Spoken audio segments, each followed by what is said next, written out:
वैष्णवी हगवणे प्रकरणामध्ये रडारवरती असलेले जालिंदर सुपेकर यांचे रोज नवीन कारनामे समोर येतात। स्वाभिमानी शेतकरी संघटनेचे अध्यक्ष माजी खासदार राजू शेट्टी यांनी सुद्धा आता जालिंदर सुपेकर आणि अमिताभ गुप्ता यांच्यावरती गंभीर आरोप केले। दोघांनी मिळून 1200 रुपयांची काजू कतली दिवाळी फराळाच्या नावाखाली कैद्यांना खायला घातली, मात्र ती काही त्यांना मिळालीच नाही, त्यांनी खाल्लीच नाही। प्रत्यक्षात कैद्यांना लोकल मार्केटमधील फराळ खरेदी करून देण्यात आला। या दरामध्ये जवळपास 40 ते 60% तफावत होती असा गंभीर आरोप केलेला आहे। तर गेल्या दिवाळीमध्ये राज्यामध्ये जवळपास 5 कोटी रुपयांची खरेदी करण्यात आली आहे असंही राजू शेट्टी म्हणाले।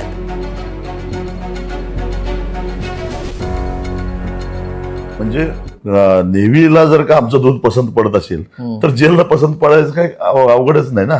किती कोटीचं टेंडर होतं ते? साधारणपणे दुधाचं आमचं 3-4 कोटीचंच होतं, परंतु एकूण ती व्याप्ती मोठी होती, 500 कोटीपर्यंत होती। वेगळ्या म्हणजे त्यांना धान्य लागायचं, त्यांना भाजीपाला लागायचा, त्यांना अगदी ड्रायफ्रुट्स सुद्धा। आता मला माहिती नव्हतं की कैद्यांना ड्रायफ्रुट्स दिले जातात किंवा बदाम पिस्ता ह्या सगळ्या वस्तू दिल्या जातात, आम्हाला काय माहितीच नव्हतं। कारण मी काही काळ येरवड्यामध्ये काढलेला होता आंदोलनादरम्यान, त्यावेळी ह्या सगळ्या वस्तू कुठं आम्हाला दिसल्याच नव्हत्या।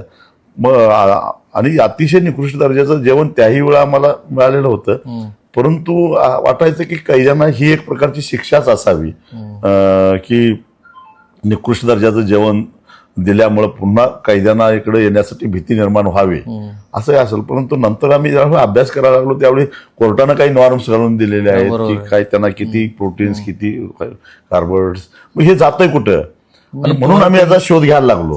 टेंडर मिळालं नाही तो मिळालं नाही म्हणून शोध घ्यायला लागलो, आणि शोध घेत असताना मग ह्या सगळ्या धक्कादायक गोष्टी बाहेर आल्या, आणि मग मला ते बरं वाटलं नाही। कारण एक तर तुरुंगात काही माणूस सहजासहजी जात नाही, एक तर तो मानसिकदृष्ट्या अस्वस्थ असतो किंवा कुठेतरी काहीतरी झालेलं असतं, आणि त्यातून अशा पद्धतीनं पुन्हा त्या कैद्यांच्या शिद्यामध्ये आता अशा प्रकारे हात मारणे काही बरोबर वाटलं नाही, म्हणून मी त्याच्यावर आवाज उठवला।